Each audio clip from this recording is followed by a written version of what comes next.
ಏನನ ಒಂದಿಟ್ಟು ಬಡ ವಾಸೇನಪ್ಪ, ಇನ್ನೊಂದು ಒಯ್ತೈತೆ ಹೊಟ್ಟೆ. ಆ ಪಂಡಿತರು ಕೊಟ್ಟಿರೋ ಔಷಧಿ ಕುಡ್ದಿದ್ದೀನಲ್ವಾ, ಒಂದಿಟ್ಟು ಕಮ್ಮಿ ಆಗೈತಿ. ಆದರೆ ತಿರ್ಗಾ ಇನ್ನೊಂದು ಸ್ವಲ್ಪ ಹೊತ್ತೋದ್ರೆ ತಿರ್ಗಾ ಹೊಟ್ಟೆ ನೋವು ಶುರುವಾಗುತ್ತೆ ಕಣಿ. ಪಂಡಿತರೆ ಹೇಳಿರಲ್ಲ, ಇದು ನಾಟಿ ಔಷಧಿಗೆಲ್ಲ ನಾವು ವಾಸಿ ಆಗೋ ಕಾಯಿಲೆ ಅಲ್ಲ, ಆಸ್ಪತ್ರೆಗೆ ಹೋಗ್ರಿ ಅಂತ ಹೇಳಿ. ಏನು ಮಾಡೋದು ಅಂತಲೇ ಗೊತ್ತಾಗ್ತಿಲ್ಲ ಹೋಗತ್ಲಾಗಿ. ಒಂದು ವಾರದಿಂದ ನೋವಿತ್ತು. ಪಂಡಿತರು ಕೊಡೋರು ಔಷಧಿ ತಾಂತಿದ್ದೆ, ಸುಮ್ಮನಾಗ್ತಿದ್ದೆ. ಆದರೆ ಯಾಕೋ ಇವತ್ತು ಇದ್ಕಿದ್ದಂಗೆ ಜಾಸ್ತಿ ಆಗ್ಬಿಡ್ತು. ಅಯ್ಯೋ ದೇವ್ರಿ, ಆಸ್ಪತ್ರೆಗೆ ಹೋಗೋವಂಥ ಕಾಯಿಲೆನ ನಮ್ಗೆ ಯಾಕಪ್ಪ ಕೊಟ್ಟೆ? ನಮ್ಮಂಥ ಬಡವ್ರಿಗೆ ಕಾಯಿಲೆ ಮಾತ್ರ ಕೊಡಬೇಡಪ್ಪ ದೇವ್ರೆ. ಅಯ್ಯೋ, ಈಗ ಆಸ್ಪತ್ರೆಗೆ ಹೋದ್ರೆ ಏನು ಹೇಳ್ತಾರೋ ಏನೋ, ಎಷ್ಟು ದುಡ್ಡು ಬೇಕಾಗುತ್ತೋ ಏನೋ. ನಾವು ನೋಡಿದ್ರೆ ಅವತ್ತಿಂದ ಅವತ್ತ ಕೂಲಿ ಮಾಡ್ಕೊಂಡು ತಿಂಬರು. ಎಲ್ಲಿಂದ ಆ ಥರನ ದುಡ್ಡ? ಏನಪ್ಪ ಮಾಡೋದು ಇವಾಗ? ಕಾವೇರಿನ ಪೊದ್ದು ಕರ್ಕೊಂಡೋದ್ಲಾ? ಎಲ್ಲಿ ಕರ್ಕೊಂಡೋದ್ಲು? ಆಮೇಲೆ ಎಲ್ಗನ ಕರ್ಕೊಂಡೋಗಿ ಎದ್ಗಿತ್ತ ಕೇಳು. ನೀನೇ ಕರ್ಕೊಂಬಕ್ಕಿಲ್ಲ ಅವಳನ್ನ? ಕರ್ಕೊಂಡೋದ್ಲು. ಅತ್ಲ ಕರ್ಕೊಂಡೋಗಿ ಆಟ ಆಡ್ಸಾಗಮ್ಮ. ಇಲ್ಲೇ ಇದ್ರೆ ನಿನ್ ಮ್ಯಾಕೆ ಹೊತ್ತಿ ತುಳಿತಾಳೆ ಅಂತಾನೆ ನಾನೇ ಕಳಿಸ್ತೆ. ನಿನಗೆ ಬೇರೆ ಹೊಟ್ಟೆ ನೋಯ್ತೈತೆ, ಅವಳು ಬೇರೆ ನಿನ್ ಮ್ಯಾಕೆ ಮನಿ ಕೆಮ್ತಾಳೆ. ಅದಕ್ಕೆ ಅತ್ಲ ಕರ್ಕೊಂಡೋಗಮ್ಮ ಅಂತ ಹೇಳಿ ಕಳಿಸ್ತೆ. ಎಲ್ಲಿ ನಮ್ಮ ಅಮ್ಮನಿಗೆ ಬರಲೇ ಇಲ್ಲ ಮಲ್ಲಿ? ಅದೇ ಪೊದ್ದು 7 ಬಂದಿದ್ಲಂತೆ, ಬತ್ತಿ ನಡಿ ಅಂತ ಅನ್ಲಂತೆ. ಬರ್ಬೇಕಾಗಿತ್ತಪ್ಪ ಇಟ್ಟತ್ಗೆ, ಯಾಕ ಬಂದಿಲ್ಲ? ಏನ್ ಕೆಲಸ ಆಯ್ತೋ ಏನೋ. ಬತ್ತಳಿರು. ಅಪ್ಪ,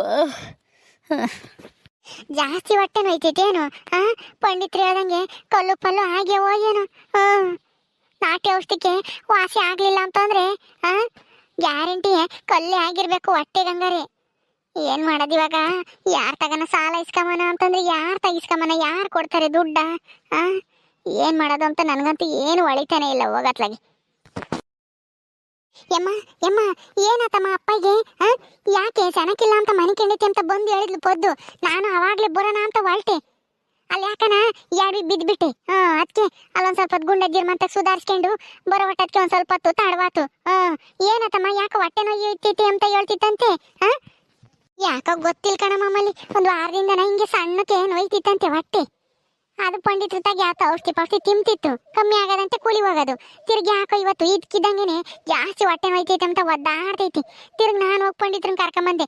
ಅವರು ಇದು ನಾಟಿ ಔಷಧಿಗೆಲ್ಲ ನಾವು ವಾಸಿ ಆಗಂತ ಹೊಟ್ಟೆ ನೋವಲ್ಲ, ಏನೋ ಆಸ್ಪತ್ರೆ ಕಾಯಿಲೆ ಇರಬೇಕು, ಹೊಟ್ಟೆ ಕಲ್ಲೊಪ್ಪಲ್ಲ ಆಗಿರ್ಬೇಕೇನೋ, ಆಸ್ಪತ್ರೆಗೆ ಕರ್ಕೊಂಡು ಹೋಗ್ರಿ ಅಂತ ಹೇಳಿ ಹೋದ್ರಮ್ಮ. ಔಷಧಿ ಕೊಟ್ಟಿದ್ರು. ಔಷಧಿ ಕುಡ್ದಿರೋದಕ್ಕೆ ಇವಾಗ ಒಂದಿಟ್ಟು ಪರವಾಗಿಲ್ಲ, ನೋವು ಕಮ್ಮಿ ಆಗೈತಿ. ಆಮೇಲೆ ಇನ್ನೊಂದು ಗಂಟೆ ಆದ್ಮೇಲೆ ತಿರ್ಗಾ ನೋವು ಜಾಸ್ತಿ ಆಗುತ್ತಂತೆ. ಏನ್ ಮಾಡೋದು ಅಂತಾನೆ ಗೊತ್ತಾಗ್ತಿಲ್ಲ ಕಣಮ್ಮ. ಮಲ್ಲಿ ಬಾ ನೋಡ್ಬಾ, ನಿಮ್ಮ ಅಪ್ಪನ ಮಾತಾಡ್ಸ್ಬಾ. ಅವಾಗಿಂದ ಮಲ್ಲಿ ಬರ್ಲಿಲ್ವೇ ಅಂತಿತ್ತು ನಿಮ್ಮ ಅಪ್ಪಯ್ಯ. ಯಪ್ಪ ಯಪ್ಪ, ಯಾಕಪ್ಪ ಹಿಂಗ್ ಹೊಟ್ಟೆ ನೋವು? ನಿನ್ ಮೊದ್ಲೇ ಹೇಳ್ಬೇಕು ತಾನೆ. ಒಂದೀಟಿಟ್ಟು ನೋವು ಬತ್ತಿತ್ತಲ್ಲ ಅವಾಗ್ಲೇನೆ, ಅವಾಗೆಲ್ಲ ಹೇಳಲೇ ಇಲ್ಲ. ಈಗ ಹೇಳ್ತಾ ಇದೆಯಲ್ಲಪ್ಪ ಶಾನೆ ಹೊಟ್ಟೆ ನೋಯ್ತೈತಿ ಅಂತಾನ. ಏನು ಮಾಡೋದಮ್ಮ, ಸಣ್ಣಕ್ಕೆ ನೋಯ್ಯೋದು ಒಂದು ವಾರದಿಂದನ ಬಿಡು, ಅದಿನ್ನೇನು ವಾಸಿ ಆಗುತ್ತೆ ಅಂತಾನ ಪಂಡಿತಾಗೆ ಔಷಧಿ ಇಸ್ಕೊಂಡು ತಿಂದು ಕೂಲಿ ಹೋಗ್ತಿದ್ದೆ. ಆದರೆ ಇವತ್ತು ಎದ್ದಾಗಿಂದ ಯಾಕೆ ಸಿಕ್ಕಾಪಟ್ಟೆ ನೋಯ್ತೈತಿ. ಏನು ಮಾಡಿದ್ರು ಕಮ್ಮಿ ಆಗಂಗೆ ಇಲ್ಲ. ಪಂಡಿತರು ಔಷಧಿ ಕೊಟ್ಟಿದ್ರಲ್ಲ, ಅದನ್ನು ತಿಂದಾಗ ಒಂದು ಏಟು ಕಮ್ಮಿ ಆಗೈತಿ. ಇವಾಗ ಇನ್ನೊಂದು ಸ್ವಲ್ಪ ಹೊತ್ತೋದ್ರೆ ತಿರ್ಗಾ ನೋವು ಜಾಸ್ತಿ ಆಗುತ್ತೆ. ಏನು ಮಾಡೋದು ಅಂತಲೇ ಗೊತ್ತಾಗ್ತಿಲ್ಲ ಕಣಮ್ಮಲ್ಲಿ. ಆಸ್ಪತ್ರೆಗೆ ಹೋಗ್ರಿ ಅಂತ ಹೇಳಿರು ಪಂಡಿತರು. ಆದರೆ ಆಸ್ಪತ್ರೆಗೆ ಹೋಗೋಕ್ಕೆ ದುಡ್ಡು ಬೇಡವೇನಮ್ಮ? ದುಡ್ಡಿಲ್ಲ, ಏನೂ ಇಲ್ಲ. ಅದಕ್ಕೆ ಏನು ಮಾಡೋದು ಅಂತ ನನಗಂತೂ ಚಿಂತೆ ಆಗೈತಮ್ಮ. ಅಯ್ಯೋ, ಹೌದೇನಪ್ಪ, ಆಸ್ಪತ್ರೆಗೆ ಹೋದ್ರೆ ಅಂತ ನಾವು ವಾಸಿ ಆಗೋದು? ಅಯ್ಯೋ, ಏನ್ ಮಾಡೋದು ಇವಾಗ? ಯಮ್ಮ, ದುಡ್ಡು ಏನು ಇಟ್ಕೊಂಡಿಲ್ವೇ ನೀನು ಮನೆಯಾಗೆ? ಏನಾದ್ರೂ ಅಲ್ಪ ಸ್ವಲ್ಪನಾದ್ರೂ? ಅಯ್ಯೋ, ಆಸ್ಪತ್ರೆಗೆ ಹೋದ್ರೆ ಎಷ್ಟು ಖರ್ಚಾಗುತ್ತೆ ಏನೋ ಕಣಮ್ಮ. ಗೀಪ್ರೇಷನ್ ಅಂತ ಮಾಡಿರಿ ಎಷ್ಟು ಕೇಳ್ತಾರೋ ಏನೋ ಗೊತ್ತಿಲ್ಲ. ಆದ್ರೆ ನಮ್ಮ ತಗಿಯಲ್ಲಿ ಒಂದು 2-3 ಸಾವಿರ ಇರ್ಬೇಕು ಕಣಮ್ಮ, ಅಷ್ಟೇನೆ. ಮನೆಯಾಗೆ ಯಾಕನ ಖರ್ಚಿಗೆ ಬೇಕಾಗುತ್ತೆ ಅಂತೇಳಿ ಇಕ್ಕೊಂಡಿದೀನಿ ಅಷ್ಟೇ ಅಮ್ಮ ಇರೋದು. ಇನ್ನೊಂದು ರೂಪಾಯಿನೂ ದುಡ್ಡಿಲ್ಲ. ಏನ್ ಮಾಡೋಣ ಮಂಗಾಗೈತಿ. ನನ್ಗಂತೂ ಚಿಂತೆ ಆಗೈತಿ ಕಣಮ್ಮಲ್ಲಿ. ಏನ್ ಮಾಡೋದು ಇವಾಗ? ನಿಂಗಮ್ಮ, ಯಾಕೆ ಕಿಟ್ಟಪ್ಪಗೆ ಸೆನಕ್ಕಿಲ್ವೇನಿ? ಆಸ್ಪತ್ರೆಗೆ ಹೋಗ್ಬೇಕಂತೆ. ಕಣ್ಗುಂಡಜ್ಜಿ, ಆಸ್ಪತ್ರೆಗೆ ಹೋಗ್ರಿ ಅಂತ ಹೇಳಿರು ಪಂಡಿತರು. ಅದಕ್ಕೆ ಇವಾಗ ಏನ್ ಮಾಡೋದು ಅಂತ ಯೋಚನೆ ಮಾಡ್ತಾ ಇದೀವಿ. ದುಡ್ಡು ಎಷ್ಟು ಬೇಕಾಗುತ್ತೋ ಏನೋ ಗೊತ್ತಿಲ್ಲ. ಹೌದಾ? ಅಯ್ಯೋ ದೇವ್ರೆ, ಎಂತ ಕಾಯಿಲೆ ಬಂತೆ ನಿನ್ ಗಂಡುಗೆ?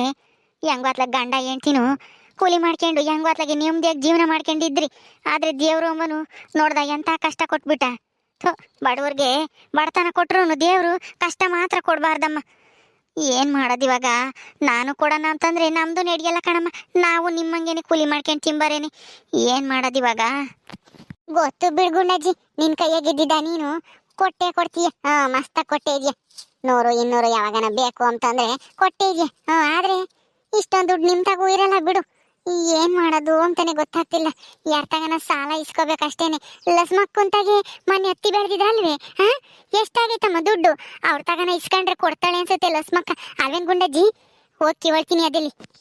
ಅಯ್ಯೋ ಬ್ಯಾಡ ಕಣೆ ನಿಂಗಮ್ಮ, ಹತ್ತಿ ಬೆಳ್ದಿರೋ ದುಡ್ಡೆಲ್ಲನ ಆಗ ಬೋರ್ಲಿಂಗ ಇದಾನಲ್ಲ ಅವನಿಗೆ ಕೊಟ್ರು. ಕೂಲಿಯರ್ಗೂ ಅವನಿಗೂ ಕೊಟ್ಟು ನಡಿ ಅಂದೇವ್ರಿ. ಹಿಂಗ್ ಮನೆಯಾಗೂ ಅವ್ರಿಗೂ ದುಡ್ಡೇ ಇಲ್ಲ, ಯಾತ್ಕನ ಖರ್ಚಿ ಪರ್ಚಿಗೆ ಬೇಕು ಅಂದ್ರೂ. ಆಗ ಸಾವಕಾಸಿದ್ದಪ್ಪ ಇಲ್ಲದೆಲ್ಲ ಚಿಕ್ಕಿ ಆ ಬೋರ್ಲಿಂಗ ಬಂದು ಗಲಾಟೆ ಮಾಡಿಬಿಟ್ಟ ಮಂತಕ್ಕೆ. ನಮ್ಮ ಸಾಲನ ಎಲ್ಲ ಅಸ್ಲು ಬಡ್ಡಿ ಎಲ್ಲ ಕೊಟ್ಬಿಡ್ರಿ ಈಗಲೇನೆ ಅಂತಾನ. ಅದಕ್ಕೆ ಅವಂತಾಗ ಯಾಕೆ ಒಂದು ಮಾತು ಕೇಳೋದು ಅಂತೇಳಿ ಲಸ್ಮಕ್ಕ ಬಂದಿರೋ ದುಡ್ಡೆಲ್ಲ ಅವನಿಗೆ ಕೊಟ್ರು. ಇಲ್ಲ ಅಂದಿದ್ರೆ ಕೊಡ್ತಿದ್ಲ ಅವಳೇನು ಲಸ್ಮಕ್ಕ, ಕಷ್ಟ ಅಂದ್ರೆ. ನಾನಾದ್ರೂ ಹೇಳ್ಕೊಡಿಸ್ತಿದ್ದೆ ಇದ್ದಿದ್ರೆ. ಬಿಡು ಪಾಪ ಅವಳು ಇಲ್ಲತ್ತಾಗೆ ನೀನು ಹೋಗಿ ಇನ್ನೇನು ಕೇಳ್ತೀಯ. ಅವರು ಕಷ್ಟಾಗ ಇದ್ದಾರೆ. ಮಲ್ಲಿ ಮಲ್ಲಿ, ನಿಮ್ಮ ಅಪ್ಪಗೇನೋ ಚೆನ್ನಾಗಿಲ್ವಂತೆ. ಯಾಕೆ, ಏನಾಗೈತೆ? ಪೊದ್ದು ನಿಮ್ ಕಾವೇರಿನ ಎತ್ಕೆ ಬಂದಿದ್ಲಲ್ಲಿ. ಯಾಕೆ ಇಲ್ಲಿಗೆ ಎತ್ಕೆ ಬಂದಿದ್ಯಾ? ಅವ್ರ ಅಮ್ಮನ ಕೈ ಕೊಡೋದಲ್ವೇ ಅಂತಂದೆ. ಅಲ್ಲಿ ತಾತನ ತುಳಿತಾಳ ಇವಳು, ಸೆನಕಿಲ್ಲ ಕಿಟ್ ಮಾಮುಗೆ ಅಂತಾನ ಪೊದ್ದು ಹೇಳಿಳು. ಅದಕ್ಕೆ ನಾನ್ಗೆ ಬೈವದಂಗಾತ ಏನಾಗೈತಪ್ಪ ಅಂತ ಹೇಳಿ ಕೇಳೋಣ ಅಂತ ಹೇಳಿ ಬಂದೆ. ಯಾಕೆ, ಏನೋ ಹೊಟ್ಟೆ ನೋವು ಅಂತ ಅಂತಿದ್ಲು ಪೊದ್ದು. ನಿಮ್ಮ ಅಪ್ಪಗೆ ಹೊಟ್ಟೆ ನೋವು ಬಂದಿತ್ತೇನು? ಓ ಕಣ್ ಭಾಗ್ಯಕ್ಕೆ ಯಾಕ ಹೊಟ್ಟೆ ನೋಯ್ತೈತಂತೆ ಸಖತ್ತು. ಅದಕ್ಕೆ ಪಂಡಿತರು ಬಂದು ಔಷಧಿ ಕೊಟ್ಟೋದಂತ. ಇವಾಗ ಒಂದಿಟ್ಟು ಕಮ್ಮಿ ಆಗೈತೆ. ಆಸ್ಪತ್ರೆಗೆ ಹೋಗ್ರಿ, ಇದು ನಾಟಿ ಔಷಧಿಗೆ ವಾಸಿ ಆಗಲ್ಲ ಅಂತ ಹೇಳಿರಂತ ಪಂಡಿತರು. ಅದಕ್ಕೆ ಇವಾಗ ಆಸ್ಪತ್ರೆಗೆ ಹೋಗಕ್ ದುಡ್ಡು ಬೇಕಲ್ಲ, ಅದನ್ನೇ ಚಿಂತೆ ಮಾಡ್ತಾ ಇದಾರೆ. ಏನ್ ಮಾಡೋದು ಅಂತಾನೆ ಗೊತ್ತಾಗ್ತಿಲ್ಲ. ಅಲ್ಲ ಕಣೆ ಮಲ್ಲಿ, ನೀನು ದೊಡ್ಡ ಮನೆ ಸೊಸೆ ಆಗಿದ್ಯಾ, ಸಾವುಕಾರ ಮನೆ ಸೊಸೆ ಆಗಿದ್ಯಾ. ನಿನ್ ಗಂಡಿಗೆ ಹೇಳಿ ಒಂದಿಟ ದುಡ್ಡು ಕೊಡ್ಸು. ಅಲ್ಲ, ಇಂಥ ಕಷ್ಟಕ್ಕಾಗದೆ ಇನ್ನೆಂತ ಕಷ್ಟಕ್ಕಾಗ್ತಾರೆ ಅವರು. ಸಂಬಂಧಿಕರು ಅಂದ್ಮೇಲೆ ಕಷ್ಟ ಸುಖಕ್ಕೆ ಆಗ್ಬೇಕಮ್ಮ. ಒಂದಿಟ್ಟು ಕೊಡ್ಸು ನಿನ್ ಗಂಡಿಗೆ ಹೇಳಿ. ಆಸ್ಪತ್ರೆಗೆ ತೋರಿಸ್ಕೊಂಡು ಆಮೇಲೆ ನಿಧಾನವಾಗಿ ತೀರಿಸ್ತಾರೆ. ತೀರಾನ ಸಾಲವಾಗಿ ಕೊಡ್ಸು. ಏನು ಪುಕ್ಸಟ್ಟೆ ಏನ್ ಕೊಡ್ಬೇಡ್ರಿ ಅಂತನ್ನು. ಅಯ್ಯೋ ಬ್ಯಾಡ ಸುಮ್ನಿರೇ ಭಾಗ್ಯಮ್ಮ, ನಮ್ಮಲ್ಲಿದೇನು ನಡೆಯಲ್ಲ ಅಲ್ಲಿ. ದುಡ್ಡು ಕಾಸಿನ ವ್ಯವಹಾರ ಏನಿದ್ರು ಅವ್ರ ಅತ್ತೆ ಮಾವಂದು. ಇವಳು ಗಂಡುಗುನು ಏನುಗುನು ಕೊಡಲ್ಲ. ಇವಳು ಗಂಡುಗುನು ದುಡ್ಡು ಬೇಕು ಅಂತಂದ್ರೆ ಅವ್ರ ಅಮ್ಮ ಇನ್ನೋ ಇಲ್ಲಂದ್ರೆ ಅವ್ರ ಅಪ್ಪ ಇನ್ನೋ ಕೇಳಿ ಇಸ್ಕೋಬೇಕು. ಅಂತದ್ರಾಗೆ ನಮಗೆ ದುಡ್ಡು ಕೊಡ್ತಾರ ಅವರು. ಮೊದ್ಲೇ ನಮ್ಮನ್ ಕಂಡ್ರಂಗೆನೆ ಉರ್ದ್ ಬೀಳ್ತಾರೆ. ಸುಮ್ನೆ ನಮ್ಮಿಂದನ ನನ್ನ ಮಗಳು ಯಾಕೆ ಕಷ್ಟ ಅನುಭವಿಸ್ಬೇಕು? ಅವ್ರ ತಗೊಂಡ್ ಮಾತು ಯಾಕೆ ಸುಮ್ನೆನೆ? ಏನು ಬೇಡ ಸುಮ್ನಿರು. ನೋಡೋಣ ಅದಲ್ಲಿ ಇನ್ಯಾರನ್ನ ಬ್ಯಾರ್ಯಾರನ್ನ ಕೇಳೋಣ ಸಾಲನ. ಅಯ್ಯೋ ನಮ್ಮೂರಾಗೆ ಸಾಲ ಕೊಡೋಂತಾರು ಇನ್ಯಾರೇ ಇದಾರೆ ನಿಂಗಮ್ಮ? ಸಾವುಕಾರ ಸಿದ್ದಪ್ಪ ಬಿಟ್ರೆ ಇನ್ಯಾರು ಇಲ್ಲ. ಎಲ್ಲಾರು ತಗೊಂಡು ಏನೋ ಇಟ್ಟು ಓಟು ಇಕ್ಕೊಂಡಿರ್ತಾರೆ ಅಷ್ಟೇನೆ. ಏನೋ 200 300 500 ಇಷ್ಟಾದ್ರೆ ಯಾರಾದ್ರೂ ಕೊಡ್ತಾರೆ. ಆದ್ರೆ 15-20 ಸಾವಿರ ಬೇಕು ಅಂತಂದ್ರೆ ಇನ್ಯಾರು ಕೊಡಲ್ಲ. ಅಂತ ಸಾವುಕಾರ ಯಾರು ಇಲ್ಲ ನಮ್ಮೂರಾಗೆ. ಆ ಸಾವುಕಾರ ಸಿದ್ದಪ್ಪ ಒಬ್ನೇನೆ. ಅದಕ್ಕೆ ಹಂಗಂತ ಹೇಳ್ದೆ. ಮಲ್ಲಿ ಹಂಗುನು ಆ ಮನೆ ಸೊಸೆ ಆಗ್ಯವಳು. ಒಂದಿಟ ಹೇಳಿ ಕೊಡಿಸ್ಲೇಳು. ಗಂಡ ಹೆಂಡ್ತಿನ ಮಾತಾಡಿ ಅವ್ರ ಅತ್ತೆ ತಾಗಿ. ಮಲ್ಲಿ ಹೋಗಿ ನಿಮ್ಮ ಅತ್ತೆನೋ ನಿಮ್ಮ ಮಾವನೋ ಕುಂಡಿಸ್ಕೊಂಡು ಕೇಳು, ಹಿಂಗ್ ನಮ್ಮ ಅಪ್ಪ ಚೆನ್ನಾಗಿಲ್ಲ, ಆಸ್ಪತ್ರೆಗೆ ತೋರಿಸ್ಬೇಕು, ಕೊಡ್ರಿ ದುಡ್ಡ ಅಂತ ಹೇಳಿ. ಬ್ಯಾಡ ಸುಮ್ನಿರ್ ಭಾಗ್ಯಮ್ಮ. ಏನಾದ್ರೂ ಬ್ಯಾರೆ ವ್ಯವಸ್ಥೆ ನೋಡ್ಕೆಮನ. ಈಗ ಹೆಂಗೋನು ಪಂಡಿತರು ಕೊಟ್ಟಿರೋ ಔಷಧಿಗೆ ಒಂದಿಷ್ಟು ನೋವು ಕಮ್ಮಿ ಆಗೈತೆ, ನೋಡೋಣ. ಸುಮ್ಮನೆ ಯಾಕೆ ನಮ್ಮ ಕಷ್ಟಕ್ಕೆ ನನ್ನ ಮಗಳು ಯಾಕೆ ಸುಮ್ಮನೆ ಒಂದು ಮಾತು ಕೇಳಬೇಕು ಹೇಳು? ನಾವು ನನ್ನ ಮಗಳು ಮದುವೆ ಆಗಿರೋದೇನೆ ದುಡ್ಡಿನ ಆಸೆ ಪಟ್ಟು ಅಂತ ಹೇಳಿ ಈಗಲೇ ಮಾತಾಡ್ತಾರೆ ಅವರು, ಸಾವುಕಾರನು ಕಾಳಮ್ಮನು. ಇನ್ನೇನಾದ್ರೂ ದುಡ್ಡು ಬೇಕು ನಮ್ಮ ಅಪ್ಪಗೆ ಚೆನ್ನಾಗಿಲ್ಲ ಅಂತಂದ್ರೆ ಅವರು ನಾಟಕ ಮಾಡ್ತಾ ಇದ್ದಾರೆ ದುಡ್ಡಿಗೋಸ್ಕರ ಅಂತ ಹೇಳಿ. ಹೇಳಿರಿ ಹೇಳಕ್ಕಾಗಲ್ಲ. ಬ್ಯಾಡ ಬಿಡು, ಏನು ಕೇಳೋದು ಮಲ್ಲಿ, ನೀನೇನು ಕೇಳಬೇಡ ಸುಮ್ಮನಿರಮ್ಮ. ನಮಗೋಸ್ಕರನ ನೀನು ಯಾಕೆ ನಿಮ್ಮ ಅತ್ತೆ ತಗೋ ನಿಮ್ಮ ಮಾವನ್ ತಗೋ ಬೈಸ್ಕೊಂತೀಯ? ಮತ್ತೆ ನಿನ್ ಕಾಳೆ ಹೆಂಗಪ್ಪ ವಾಸಿ ಆಗ್ಬೇಕು? ನನ್ನ ಏನಂದ್ರು ಪರವಾಗಿಲ್ಲ ಸುಮ್ಮನಿರು. ತೀರನ ನನ್ನೊಂದು ಮಾತು ಬೈದ್ರು ಬರ್ಲಿ ಹೇಳು, ನಾನು ಹೋಗಿ ಕೇಳ್ತೀನಿ ನಮ್ಮ ಅತ್ತೆನೂ ನಮ್ಮ ಮಾವನು. ಹಿಂಗೆ ನಮ್ಮ ಅಪ್ಪ ಜಾಸ್ತಿ ಚೆನ್ನಾಗಿಲ್ಲ, ಆಸ್ಪತ್ರೆಗೆ ಕರ್ಕೊಂಡು ಹೋಗ್ಬೇಕು, ಕೊಡ್ರಿ ದುಡ್ಡ ಅಂತ ಹೇಳಿ. ಹ್ಞೂ ಕಣಮ್ಮಲ್ಲಿ ಕೇಳು, ಏನು ಮಾಡೋಕ್ಕಾಗುತ್ತೆ? ಕಷ್ಟ ಅಂದಮೇಲೆ ಏನು ಮಾಡೋಕ್ಕಾಗಲ್ಲ. ಒಂದು ಮಾತು ಬೈದ್ರು ಬೈಲಿ ಹೇಳು. ನಿಮ್ಮ ಅಪ್ಪ ಚೆನ್ನಾಗಾದ್ರೆ ಆಮೇಲೆ ಕೂಲಿನೋ ಪಾಲಿನೋ ಹೋಗಿ ತೀರಿಸ್ತಾನೆ ತೀರನ ಪುಕ್ಸಟ್ಟೆ ಏನು ಕೊಡ್ಬೇಡ್ರಿ, ಸಾಲವಾಗೆ ಕೊಡ್ರಿ, ಬಡ್ಡಿ ಅಸ್ಲು ಎಲ್ಲ ತೀರಿಸ್ತಾರೆ ಅಂತಾನ ಹೇಳು. ನೋಡೋಣ, ನಮ್ಮ ಮನೆಯವರು ಹೊಲ್ದಕ್ಕೆ ಹೋಗಿದ್ರು. ಮನೆಗೆ ಬತ್ತಿದಂಗೆನೆ ಇಲ್ಲಿ ಕಳಿಸು ಅಂತ ಗುಲಾಬಿಗೆ ಹೇಳಿ ಬಂದಿದ್ದೆ. ಅವರು ಏನಾದ್ರು ಬಂದ್ರೆ ನೋಡೋಣ ಅವ್ರು ಏನು ಹೇಳ್ತಾರೆ ಅಂತಾನ. ಹ್ಞೂ ಕಣೆ ಮಲ್ಲಿ, ನೀನು ನಿನ್ನ ಗಂಡನ ಹೋಗಿ ನಿಮ್ಮ ಅತ್ತೆ ಮಾವನ್ನ ಕೇಳ್ರಿ. ನಿನ್ನ ಗಂಡ ಕೇಳಿರಿ ಕೊಟ್ಟೆ ಕೊಡ್ತಾರೆ. ಮಗ ಅಂತಾನ. ನೀನೇನು ಕೇಳಕ್ ಹೋಗ್ಬೇಡ, ನೀನು ಕೇಳಿರೆ ಮಾತಾಡ್ತಾರೆ. ಆಸ್ತಿಗೋಸ್ಕರ ನಿಮ್ಮ ಮದ್ವೆ ಆಗಿ ಬಂದಿದ್ಯಾ, ಇವಾಗ ದುಡ್ಡು ಕೇಳ್ತೀಯಾ, ಅಪ್ಪಗೆ ಚೆನ್ನಾಗಿಲ್ಲ ಅಮ್ಮಗೆ ಚೆನ್ನಾಗಿಲ್ಲ ಅಂತ ಹೇಳಿ ಕಾಳಮ್ಮ ಬೈತಾಳೆ ನಿನ್ನ. ನಿನ್ ಗಂಡನೇ ಕೇಳಿ, ನೀನು ಒಂದ್ ಸ್ವಲ್ಪ ಕೇಳು, ನಿನ್ ಗಂಡನೇ ಮುಂದೆ ಬಿಡು. ಈ ಹಂಗೋ ನೋಡೋಣ, ಅವ್ರು ಬಂದ್ಮೇಲೆ ಅವ್ರು ಏನ್ ಹೇಳ್ತಾರೋ ಹಂಗೆ ಕೇಳ್ತೀನಿ ನಾನು. ನಂದೇನು ನಡೆಯಲ್ಲ ಆ ಮನೆಯಾಗೆ. ದುಡ್ಡು ಕಾಸಿನ ವ್ಯವಹಾರ ಎಲ್ಲನ ನಮ್ಮ ಅತ್ತೆ ನಮ್ಮ ಮಾವಂದೇನೆ. ಓಕೆ ಸ್ನೇಹಿತರೆ, ಈ ವಿಡಿಯೋನ ಇಲ್ಲಿ ಮುಗಿಸ್ತಾ ಇದೀವಿ. ಈ ಕಥೆ ಇನ್ನು ಮುಂದುವರಿಯುತ್ತೆ. ನಿಮ್ಮೆಲ್ಲರಿಗೂ ಈ ವಿಡಿಯೋ ಇಷ್ಟ ಆದರೆ ಲೈಕ್ ಮಾಡಿರಿ, ಶೇರ್ ಮಾಡಿರಿ. ಇನ್ನು ಯಾರು ನಮ್ಮ ಚಾನಲ್ ಸಬ್ಸ್ಕ್ರೈಬ್ ಮಾಡ್ಕೊಂಡಿಲ್ವೋ ದಯವಿಟ್ಟು ಸಬ್ಸ್ಕ್ರೈಬ್ ಮಾಡ್ಕೊಡ್ರಿ. ಮುಂದಿನ ವಿಡಿಯೋದಲ್ಲಿ ಸಿಗ್ತೀವಿ. ನಮಸ್ಕಾರ.